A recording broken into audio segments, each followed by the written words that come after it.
حضرت حشام ابن حکم مولا امام جعفر صادق علیہ السلام کے شاگرد.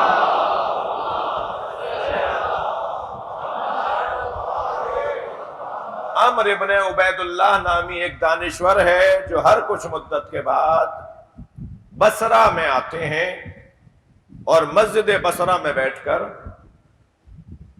سوالات کے جوابات دیتے ہیں. لوگ دور دور سے آتے ہیں، ان کے انتظار میں رہتے ہیں مدتوں کے وہ کب آ رہے ہیں. جب وہ آتے ہیں تو ان سے سوالات کیے جاتے ہیں اور وہ سوالات کے جوابات دیتے ہیں. ایک محفل میں حضرت حشام ابن حکم بھی ہیں.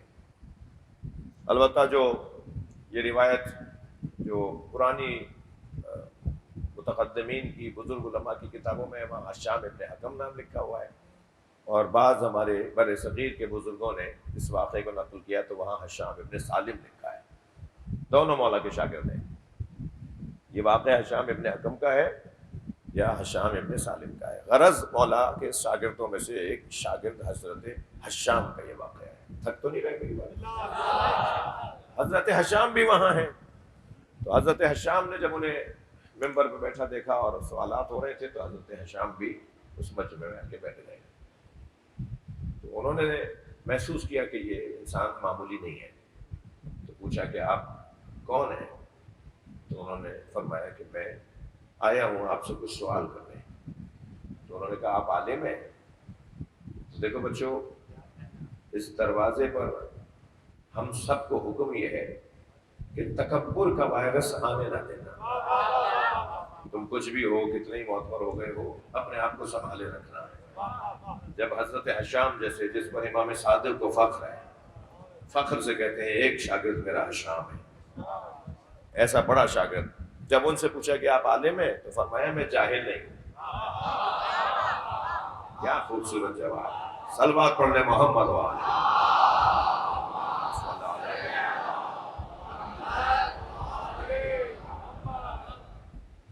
بات آگے جائے تھوڑی سی. تو انہوں نے کہا میں آپ سے کوئی سوال کرنا چاہتا ہوں. انہوں نے کہا جی فرمائیے. کہنے لگے آپ کے ہاتھ ہیں؟ کہنے لگے یہ کوئی سوال ہے؟ کہا حضور میں آپ سے سوال کر رہا ہوں، آپ جواب دیں. کہنا ہاں ہے. کہنے لگے اس سے کرتے کیا ہے؟ کہنا یہ بھی کوئی سوال ہے؟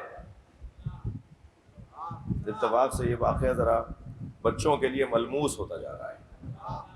انہوں نے کہا جی آپ کے ہاتھ ہیں؟ کہنے لگے یہ کون سا؟ کہا نہیں آپ جواب تو دیں. کہا جی ہاں ہے، نظر نہیں آ رہے میرے ہاتھ ہیں. کہا آپ اس سے کرتے کیا ہیں؟ کہنے لگے میں اس سے چیزوں کو اٹھاتا ہوں، میں گرفت میں لیتا ہوں، قلم چلاتا ہوں، کوئی وزن اٹھاتا ہوں، اس ہاتھ سے میں یہ 10 کام کرتا ہوں.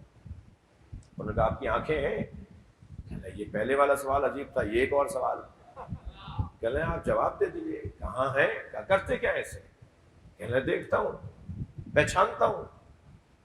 اچھا آپ کے کان ہیں؟ پھر ناراض ہونے لگے. کہنے لگے حضور ناراض نہ ہو، مجھے جواب دیں. انہوں نے کہا ہیں. کیا کرتے ہیں؟ کہا سنتا ہوں. آپ کے اسی طرح انہوں نے پوچھا آپ کے پیر ہیں؟ انہوں نے کہا جی ہاں ہیں. کیا کرتے ہیں؟ کہا یہ کرتا ہوں. پھر انہوں نے آخر میں ان سارے اعضاء کا پوچھنے کے بعد زبان ہے؟ یہ بھی پوچھا، روایت میں بھی ہے. تو انہوں نے کہا ہے. کیا کرتے ہیں؟ کہا کیا کر رہا ہوں؟ بول رہا ہوں، بولتا ہوں. تو انہوں نے فرمایا آپ کا دل ہے؟ کہنا ہاں دل بھی ہے. کہنے اس سے کیا کرتے ہیں؟ کہنے لگے اس سے فیصلے لیتا ہوں کہ کہاں ہاتھ چلنا چاہیے، کہاں زبان چلنی چاہیے، کہاں آنکھیں اٹھنی چاہیے، کیا سننا چاہیے اور کیا نہیں سننا چاہیے. تو حضرت حشام نے فرمایا کہ اس کا مطلب یہ ہے کہ آپ کے اتنے سے بدن پر ایک امام کی ضرورت ہے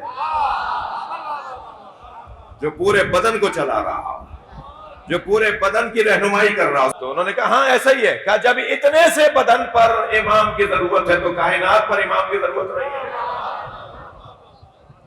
یہ واقعہ گزر گیا. امام کے سارے شاگرد جمع تھے، حضرت حشام بھی موجود تھے، حضرت ابو بصیر بھی موجود تھے، مومن طاق بھی موجود تھے. تمام ایکسپرٹ ماہرین. امام نے مختلف اپنے اصحاب اپنے شاگردوں کو ماہر بنایا تھا، ہر فن کا علیحدہ علیحدہ ماہر بنایا تھا. جب امام سے کوئی سوال کرتا تھا نا تو اگر فلسفے کا سوال ہوتا تھا تو فرماتے تھے ابو بصیر سے پوچھ لو. یہ علم کلام کا سوال ہوتا تھا فرماتے تھے حشام سے پوچھ لو. میرے شاگردوں سے تشفی نہ ہو تو میرے پاس آنا. تو امام نے ایسے حضرت مومن طاق کو فقیہ بنایا. مومن سے فرمایا کہ جاؤ جا کے مسجد میں بیٹھو اور فتویٰ دو، جو تمہیں آ کر مسئلہ پوچھے اسے فتویٰ دو، اور اطمینان سے تم ماہر ہو گئے ہو، جو تم کہو گے گویا ہم کہہ رہے ہیں۔ اللہ اکبر۔ اس طرح امام نے ایکسپرٹس بنائے، ماہرین تیار کیے۔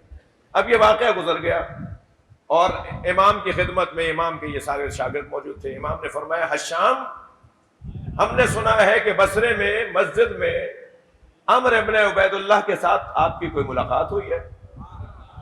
اللہ اکبر۔ حشام نے کہا مولا سوء ادب نہ ہو، ایک ملاقات ہو گئی۔ کہا کیا ہوا؟ کہا مولا ایسے ایسے میں گیا، میں نے یہ سوال کیا، یہ سوال کیا، یہ سوال کیا، آخر میں انہوں نے کہا کہ میں نے پوچھا آپ کے دل ہے؟ انہوں نے کہا دل بھی ہے۔ میں نے پوچھا اس دل کا کام کیا ہے؟ انہوں نے یہ جواب دیا۔ اس سے میں نے ان سے کہا کہ آپ کے بدن کو اگر ایک امام کی ضرورت ہے تو اس کائنات کو امام کی ضرورت نہیں ہے۔ تو امام نے فرمایا حشام یہ استدلال تم کہاں سے لائے ہو؟ اللہ اکبر۔ اے حشام یہ استدلال تم کہاں سے لائے ہو؟ تو حشام نے کہا مولا میرے دماغ میں، میرے ذہن میں خود ہی آیا تھا۔ حضرت نے فرمایا یہ جو استدلال تم نے کیا ہے نا، یہ حضرت موسیٰ اور ہارون نے بھی کیا ہے، اور موسیٰ اور ہارون کا استدلال اگر کوئی بتا سکتا ہے اسے جعفر صادق کہتے ہیں۔ صلوات پڑھ لے محمد و آل محمد۔